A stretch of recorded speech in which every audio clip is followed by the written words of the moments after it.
The fallout of the North London derby is here. There's injury news, there's some interesting stats, and of course, a roundup of all things Arsenal in the Premier League ahead of the return of the Champions League. This is the Arsenal News Show.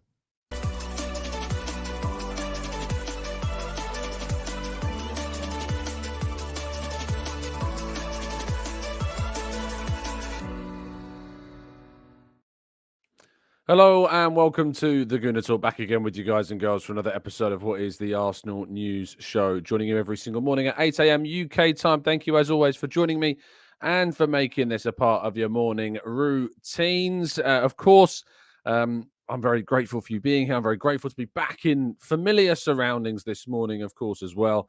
And it's good to see, of course, so many of you joining us live in the chat box too, which is great. So thank you for that. And thank you for your patience and your understanding over the last few days. It's been a brilliant weekend in terms of celebration of our good friend, mutual friend, Chatbox, Owen Young, of course, and his new wife too. But it wasn't a good weekend in terms of travel. No. It was an awful weekend for travel. I told you, of course, on Saturday morning about, or Friday morning about the, no, it was Saturday, wasn't it? Saturday morning about the absolute ridiculousness of the Ryanair flight that we had from London to Dublin. On the way back last night, plane delayed for 2 hours and didn't get home until well gone midnight. So working off again, as usual, as you've come to expect at this point, very little sleep. So do bear with me again for that tiredness, because it is continual. And we do not ever slouch on an 8 a.m. show if we can help it. And I've aimed to not indeed do that this morning with you. If you could drop a like on the video, we really would appreciate your time. And we are less than 200 subscribers now away from 60K, which is amazing. So if you are new and you're listening to this for the first time, where have you been, first of all? But if you could subscribe and join our TGT family. Let's, without further ado, though, jump into today's stories, shall we? And we'll just kick off with a roundup of all of the weekend's Premier League action and see, of course, where that leaves the Premier League table. Just to run you through all the results once again, Man United beat Southampton 3-0, Brighton drawing with Ipswich 0-0, Crystal Palace and Leicester drawing 2-2, Fulham and West Ham drawing as well 1-1, Nottingham Forest with a big win over Liverpool with a single goal, Manchester City beating Brentford narrowly 2-1, Aston Villa coming from behind to beat an Everton side that looked destined for the drop at this stage, 3-2. Chelsea beating Bournemouth 1-0. Cagey game, certainly undeserved, but they won't care. Arsenal beating Spurs in the North London derby. And then later on that afternoon, Newcastle, another team, having to come from behind 2-1 to beat Wolves to keep them joint in terms of points with Arsenal on 10. Arsenal sitting in second place with a +5 goal difference, 2 points behind Manchester City on a +8 goal difference. They've got a perfect 4 wins from 4. Liverpool dropped below Arsenal after their defeat to Nottingham Forest, sitting on 9 points with a +6 goal difference. Aston Villa also on 9 points with a +1. Their only defeat, of course, comes against Arsenal. Brighton sitting impressively still on 6 despite their last 2 draws in the last 2 games against Arsenal and, of course, against Ipswich. Nottingham Forest in 7th on 8 points. Chelsea in 8th on 7 points. Brentford on 6 points, same as Manchester United in 9th and 10th. Bournemouth down in 11th. Fulham 12th. Spurs, after their defeat in the North London derby, only have 4 points after 4 games, sitting 13th. West Ham in 14th place. Leicester on 2. We're getting down to the relegation fodder now in 15th and 16th is Crystal Palace, still only on 2 points. They cannot seem to pick up a win despite their impressive performances. Ipswich on 2 points as well in 17th place. Wolves down in 18th, only got 1 point. And the 2 teams that have lost all 4 games are Southampton and Everton as well. So, yes, Kim's pointing out in the chat that I forgot to say good morning to you all in the chat box. And Kim's absolutely right. We wouldn't want to... we will want to go the whole hog and satisfy those that don't like our long intros, would we? Rowan, good morning to you, to Blackshine, to Kim, of course, as well. Olawale, Martin, runs with cows. James, Christopher, Glenn, Rich, Pika Who. We've got Aidan, we've got Paul, Mike, Matt G, Louis, Ismail. We've got Stevie, Olawale, Jean, Kevin, Grantley Poos, and plenty more of you guys and girls too. Take my apologies, please, of course, also. And Paul has been a member now for 7 months. Thank you so much for your kind support, Paul. It's very much appreciated, sir. Moving Aheads then, and moving to a interesting point I saw made. I'll be honest, we get to this kind of stage of the season, of course, we're getting back underway with football, but it's not always kind of like the mad transfer season, of course. But I do like to bring up some interesting things that I've seen and some interesting points that I see made across the Arsenal socials. And Spencer Morgan at Spencer Morgan 93 tweeted this yesterday. It was made aware to me on the Arsenal Reddit page, and that's just on Arsenal's form with Thomas Partey having returned from injury. Spencer writes, since Thomas Partey returned from injury last season, he started 9 Premier League games in a row, winning 8 and drawing once, which of course was that game against Brighton last fortnight ago, where Declan Rice was sent off. In those 8 winning games, these include wins over Chelsea, Manchester United, Aston Villa away, and Tottenham away twice is included in that list of 8 games. It's definitely a showcase of the benefit of having Thomas Partey, of course, in the squad, but it's also a showing of Arsenal as a whole, as a team. We do know that this team is very good, and we do know that it is very capable of pulling off these types of performances and consistent runs. Our record, of course, in away games is startlingly good. Our record under Arteta, of course, continues to be very impressive and to keep us in with a shout of always winning the Premier League title over the last 2 years and hopefully this year as well. Now, on yesterday's show, when we broke down the North London derby, one of the things that did, of course, come up throughout the show was a little bit about Gabriel Martinelli and a feeling, of course, that he could be a player that one day moves on from Arsenal because of his form, because of his performances not necessarily being good enough. But interestingly, the WhoScored.com Team of the Week, which uses, of course, ratings from all of the weekend's games and then highlights the best 11 players from those weeks to make a team, actually featured Gabriel Martinelli, who scored 8.09, which for reference is higher than Arsenal's match winner and clean sheet getter, Gabriel Magalhaes, who had 7.93 in terms of his rating. That 8.09 is off of that of Ollie Watkins' 8.25 or Haaland's 8.64. But is this perhaps getting too much? Is he getting too much scrutiny? Gabriel Martinelli is the question. Have we been too harsh on Gabriel Martinelli's performance against Spurs? I thought he looked tired. I thought that there were obviously moments where he did impress. And interesting, I saw a clip going around social media yesterday where I'm not sure who the content creators are, but it did pop up on my feed, and they were just kind of like taking the mick out of the lack of dribbling on show during the North London derby of what players were, of course, on display.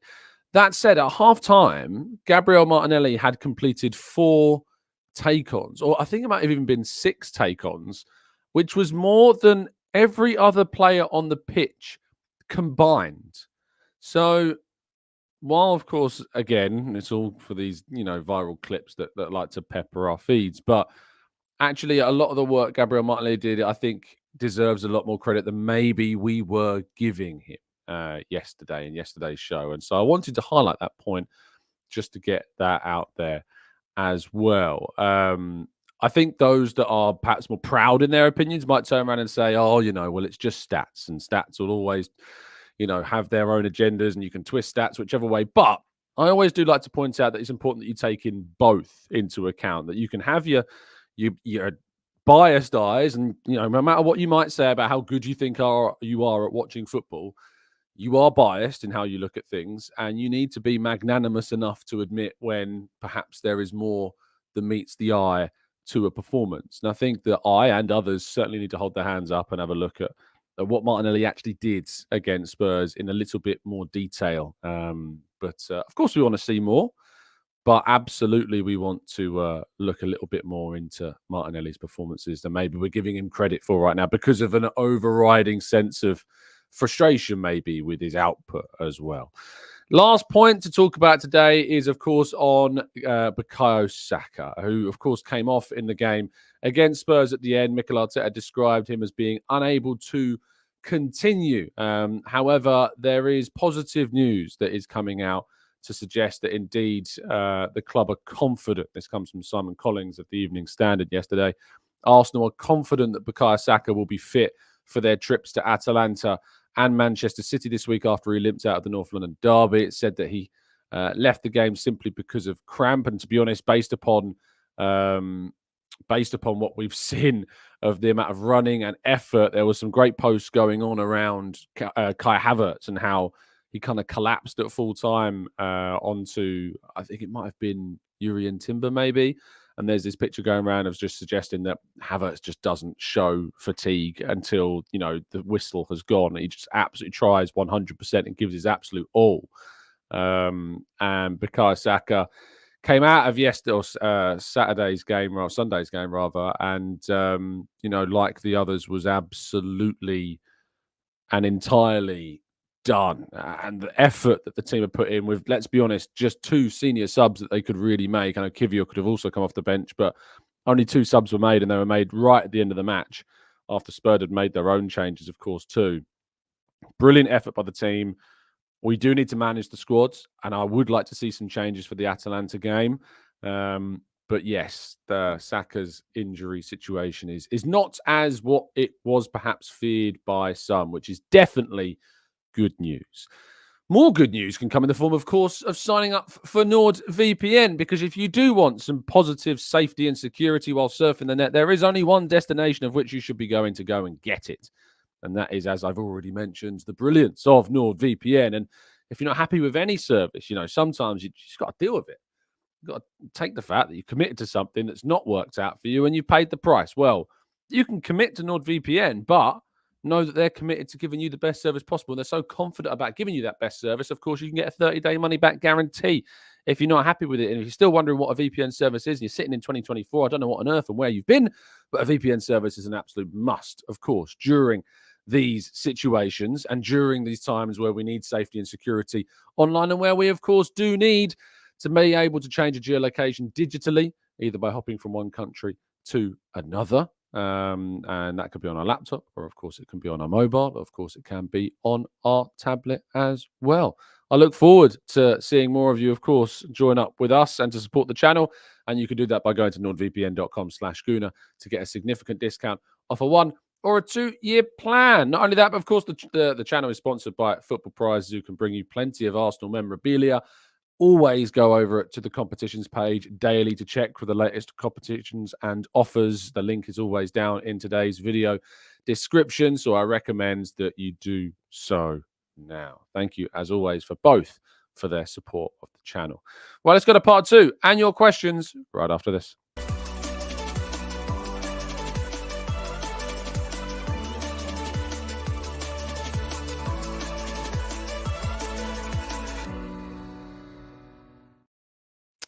Okay, let's jump into the chat box and tackle plenty of your thoughts, shall we? We'll start with Huki, who says, Tom, I was disappointed to hear you speak about Martinelli in a disposable way.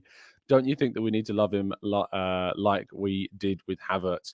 I don't think I spoke about him in a disposable way. I wouldn't talk about him in a disposable way. I think that's a bit too far when it comes to an assessment.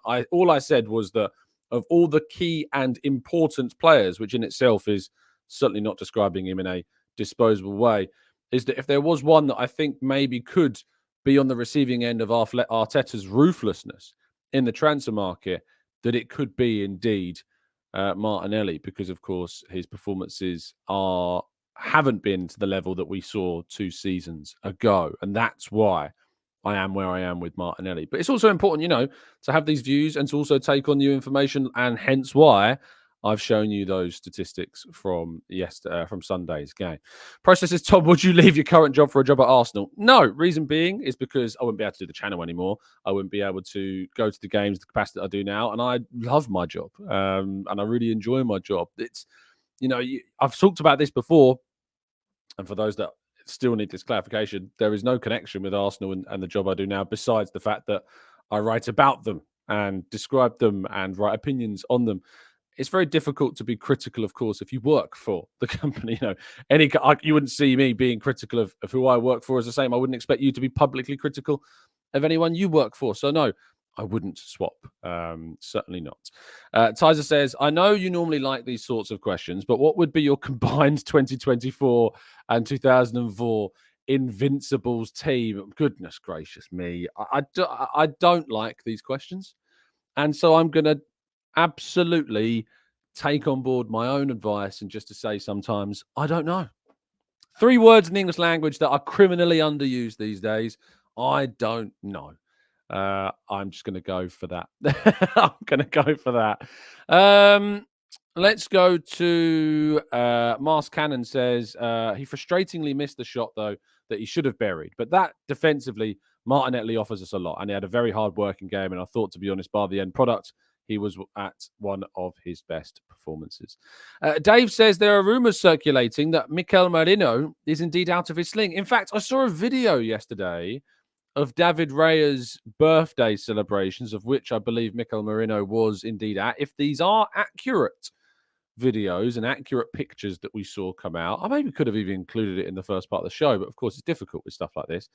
But there was a video circulating yesterday, indeed, of Mikel Merino at David Raya's birthday, and he wasn't in a sling, which is a good news, and again, as I've maintained, shoulder injuries are really hard to respond to because football's a contact sport. You need to make sure you've got full strength, full combativeness in your joints and muscles and bones, etc. But when it comes to situations like this, you can, of course, stay fit. You can do running, you can do ball work, you can do lots of non-contact stuff. So these injuries can be, in some ways, frustrating to try and recover from, but in others, you can maintain your fitness, which often you're unable to do with other types of injuries, of course. Fizzy says, hey, Tom, why is dropping just 7 points so far in 2024, 2 at City, not talked about enough? Because Arsenal haven't won anything, Fizzy. And people take that for granted. And standards and agendas and shouty, screen, ranty stuff. That's the reason why, Fizzy. Doesn't really sell views or content or papers or, anything really. Just talking about the fact that Arsenal have been good, but they've not won anything. The reality is that people do take how good Arsenal are at the moment for granted. Perhaps that comes from rival fans giving them a bit of grief, which I know fans don't like to get, but that's the reality of football and sport. I just absolutely adore watching, covering, supporting Arsenal right now. I have done this show for 8 years, and I know how bad it can be, how low it was under Unai Emery, how low it was at the end of Arsene Wenger's tenure. And I don't for a second take any of that for granted. The period under Unai Emery was one of the worst periods I've ever had watching Arsenal. It was dull, it was boring, it lacked hope, there was infighting. And at the end of Arsene Wenger's tenure, I've never seen disconnect between a fan base and infighting like we had done under that. Under Mikel Arteta, we are a united front. And 99% of the fan base recognise, of course, that this is the right direction that we have gone in and continue to go in and continue to enjoy playing football. But the sad reality is, of course, that we are yet to connect that performance, that level that we've reached with silverware. And that needs to change and hopefully will change very, very soon indeed. Let's go to Trevor. Says, it amazes me that a stat comes out and how many people can jump on a bandwagon. Trevor, what amazes me is how actually people can be so dismissive of when new information is presented to them. Because the sad reality is for so many people in today's age, and this just isn't just about football, but people will have a point of view, people will have a position, people will have a stance on something. And even if they're given just overwhelming evidence, and their points and their position can be undermined so simply. What amazes me more, Trevor, is that people aren't willing to be more open-minded and potentially reassess their point of view on something. I absolutely can look at the numbers of Martinelli's performance, take a step back and think, yes, he should have taken that chance. Yes, that chance being missed definitely affected my view of his overall performance. And from my perspective, at least, I look at that and I think I definitely overreacted to that chance being missed and imprinted that one moment far too heavily on his overall performance, because I've now been shown the numbers of his overall performance and I've been able to watch back more of his performance. So that, I feel, Trevor, is, That for me is the bigger thing. It's not about a stat comes out and a bandwagon. It's actually because a lot of people can take a step back from their previously held point of view, think about it with that new evidence that's presented to them, and then consider changing their mind. They may not, but of course, that's why indeed we're meant to reassess our points of view. So I think that's worse. I think it's far, far, far, far, far worse to just blindly hold a view no matter what you're presented with to the contrary. Derek says, Tom, little bit behind, but did you see the Partey clip walking off the pitch, hands around the physio? Looks to me like they're working closely. Of course they are. Yes, they're always working very closely with obviously players that have had numerous problems. Simon Murphy, of course, has been promoted this year into a much more senior medical role within the club and the physiotherapy side of the game, and he's a big part of that. And I know him and Partey, of course, have that working relationship that they've had for quite some time. So I expect that to be a continuation of that. NCHR says, I don't understand it. Why can't we all agree on the simple fact that Martinelli is a great player with a fantastic potential, but he hasn't been performing, and hopefully he improves soon. I think we can all agree with that and just move on. I hate it when just move on. No, we're not going to move on. We're going to discuss these points, of course, and we're going to hear different points of view on it. Of course, we can agree to disagree in some points. Of course, we can agree on others. I think Martinelli is a great player with still great potential. He's still only 22. I think we sometimes take for granted the fact that he made his debut at 18. It feels like he's been with us for a decade. And the reality is, of course, that he's been a lot less than that. And he's still very young. But you still need to be grounded and objective and scrutinising and critical when it's worthy. But I think maybe it went a little bit over the top in the North London derby because of that one chance that was missed. Lightwork says, why are people pretending we didn't see class football still under Emery? He's not the scapegoat. I don't think at any point did I say that we didn't in that little monologue about Emery. I said that under Emery, we experienced some of the lowest points we have had as a fan base. That's not an opinion. That's just a reality. We dropped to 8th in the league. We've, were 11th by the time Mikel Arteta was actually appointed. We experienced one of the worst final performances in a huge moment for the club that we've ever seen. And not the fan base, but I've never seen an Arsenal dressing room as fractured as it was come the end of Unai Emery's tenure. And despite the fact that we saw a period where we saw some good football, and that goal against Leicester, will go down as one of the best Arsenal goals we've ever scored, and highlighted what a team under Unai Emery that is with Arsenal players is capable of, without question. But we were far too defensive. We were far too standoffish. We were far too surrendering. And we allowed the opposition far too much respect in games. Far too much. I think there are differences between performances like we saw on the weekend. You think about how Arsenal played against Spurs, which I think there's a difference between holding a team at arm's length and a team which just surrenders chance after chance after chance. And I remember watching that game against Watford, where Guendouzi did the whole, go off the scoreline symbol. Was it 2-0 or whatever it was at the time when he came off? And then we surrendered that lead. And that came from that just submissive. That's the word I'm looking for. It was such a submissive type of football. Unai Emery is probably the second best manager in the league behind Pep Guardiola. And that comes through what he's won with Sevilla and PSG and his work with Valencia and the work, of course, now with Aston Villa. It comes from that. And he is, without doubt, because of his experience and his record and his honours, the second best manager in the league. But it just didn't fit with Arsenal. It just didn't. It didn't fit. And it was an example when talking about how low things have been previously to not take for granted how good we are now. That's the point made about the end of the Unai Emery tenure and the end of Arsene Wenger's tenure, is that the point is that we've experienced lows. We know how bad things can be. Even the start of Arteta's tenure as well, before we've been able to overhaul things, before we've been able to implement his ideas, and the hangover from the fracturing of the dressing room under Unai Emery and how poor the squad was as well, and the bad decisions that have been made during that Emery tenure by the executive team as well. It wasn't just Emery, it was Raul Sanyehi and people behind the scenes as well making those calls too. It wasn't just Emery, it was the people that he was surrounded by too that was making bad decisions at that time in the market.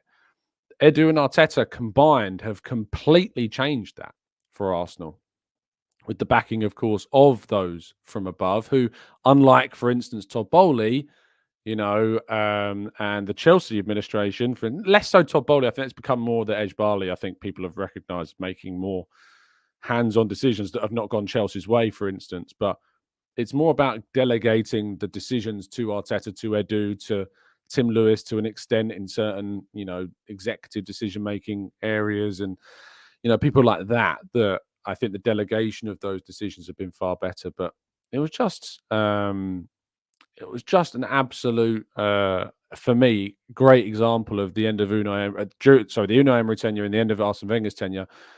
People take for granted how bad things were and how low things can get. And now that we're doing well and we're competing and we're continuously winning games at a rate that we haven't seen in a long, long, long time, that because we haven't picked up a trophy, and the only team that's managed to beat us to those trophies, of course, has been Manchester City in the case of the league, of course, being knocked out of the FA Cup by Liverpool and Man City again, which I can make my peace with. The League Cup less so. It's frustrating, of course, but I've got my own issues with the League Cup.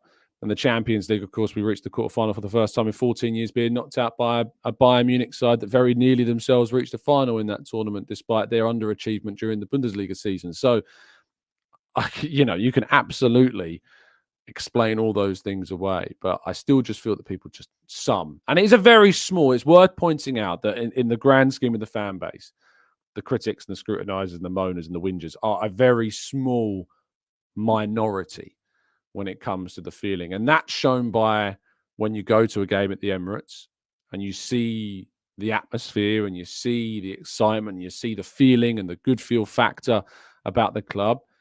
You see it in supporter clubs around the world where videos are, of course, shown of bars and meeting points and people's homes. That's where you see it. If you're using social media as some kind of measure by how people behind anonymous avatars of a player that they've probably abused online abuse on other people online, it's not a good measure. The reality is that the Arsenal fan base as an absolute whole is an incredibly, incredibly wonderful place. And it's an exciting time to be an Arsenal fan. That is without question. Jonathan says, I think the issue has caused us bias is that Martinelli came in with goals and assists, and these have reduced markedly, yet he is doing other things much better. He's one of the very few examples of a player that in recent seasons has perhaps regressed under Arteta. And that comes from, of course, transfer business, like bringing in Leandro Trossard. That comes from a change of system. Martinelli wasn't, of course, one of Arteta's signings, one of very few players in this Arsenal team that wasn't an Arteta signing, but he was a player that, of course, Arteta renewed the contract of and has got the best season we've ever seen from Martinelli, of course, out of him as well. But things change, systems change, times change.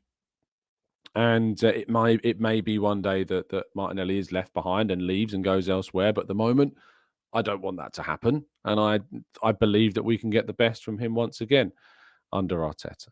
Soup says there's also a difference between having your own style versus always basing how you play on the opposition. And Emery maybe focused too much on the latter. So in the end, we didn't have a style. And this is so true. There was such an emphasis from Emery, I felt, always on the opposition. And that's why when you're focusing so heavily on what the opposition do, your capacity as a club to improve individually is restrained and limited. Whereas when you take the time more so to focus on how you play as a team, how you can be better as individuals, and how you can create more chances, and how you can get those marginal games, now you can defend better and progress the ball better and play better and outskill your opponent better and outwork your opponent better. And when you focus on yourself far more, you see greater levels of improvement. And you're absolutely right. Comp says, regarding Martinelli, he has been out of form for the last 18 months. He needs to perform better, and maybe Arteta gives Martinelli a more freer role, pass the ball, shoot at the right time, etc., and so on. Munn says, hi, Tom. I joined you late during my work today. Any update on Saka's injury? Go back to the first part of the show, Munn, and you'll be able to get it, mate. That's how it works. There will be, of course, as always, chapters left at the end of the show once it's finished being live. Simon says there are 80 matches in every match round. TV may also say, along with what? UEFA tournaments are also over the same over 3 days. This is in response to a question from earlier. Let me see if I can find it. What's the team selection for Thursday, considering we have City on Sunday? Also, why is the Champions League now being played on Tuesday, Wednesday, and Thursday? It's just this week. So you won't see it happen any other week, I don't believe. It's just this week that we're seeing 18 Champions League games played, and next week it's all Europa League. I think it's probably a marketing tool, to be honest. And then, of course, it will get back to the usual Tuesday, Wednesdays after this. It's nothing to do with, to my understanding, policing or anything like that. It's just to do with the fact I think there's kind of a marketing ploy of this week being the Champions League week, next week being the Europa League week. PW says, Calafiori bought as backup centre-back. I also thought that he can be a left-back. Timber is at left-back, I think. Kieran Tierney will end up back at Celtic. Good for him. Our loss. I mean, yeah, Kieran Tierney has fallen so far down the pecking order at the moment. I mean, he didn't have the best of seasons at Real Sociedad last year either. He's just not of the level at the moment that we would expect from Arsenal's, defenders. That's just a reality. We have outgrown Kieran Tierney, and that's not a slight on him. It's a compliment to how good we are now as a team, that we can outgrow a player that for many was absolutely undroppable at one stage as a player in this team. We've just, he doesn't fit the style of what Arteta wants from his left back. Amira says, I don't think Martinelli has regressed. I think he's just stagnated. He needed to add gears to his game, and he did. And the next step is to just run with his head up. But we've been asking that now for 2 seasons. Idan says, when will Calafiori be back? We don't know yet. We don't have any kind of indication at the moment about Calafiori's injury, other than Arteta saying he's just one that we need to look at. So hopefully Thursday, but we'll not know that until, of course, we hear from Arteta tomorrow evening, of course. And tomorrow I'm hoping to be at the Arsenal training ground as well for the open training session ahead of the game against Atalanta. So yes, very much looking forward to that. I am going to finish the show there. Thank you so much, as always, for tuning in. Really appreciate your time. If you could be ever so kind to drop a like on the video, help us to reach 1K every single day. And just before I do wrap up, I did receive my weekly update of how we're doing in the charts. And we went from 100 and I think it was 109th. We're now 106th in terms of British sports podcasts. So we're moving up. Thank you, as always, for your kind words, kind reviews, kind liking, and 5-star rating, of course, of the show. If you're a listener of audio of the channel, thank you to you. Please make sure you've left a 5-star review. It really does help us out. Just on Spotify, you can leave a little 5-star rating. It really does help us out and get us up those charts. So thank you for your kind words. And those listening on YouTube or watching on YouTube, thank you to you. And we're hopeful, of course, of reaching that 60K mark very soon indeed. Have a fantastic rest of your day. I will be back with you tomorrow morning, of course, ahead of that massive moment against Atalanta. And of course, we'll have a preview show as well for you tomorrow. We look forward to that too. As a preview show, insight from Arsenal's training ground. It's all to come very soon on the channel. Stay safe, stay well, stay happy and respectful. And as always, up the Arsenal.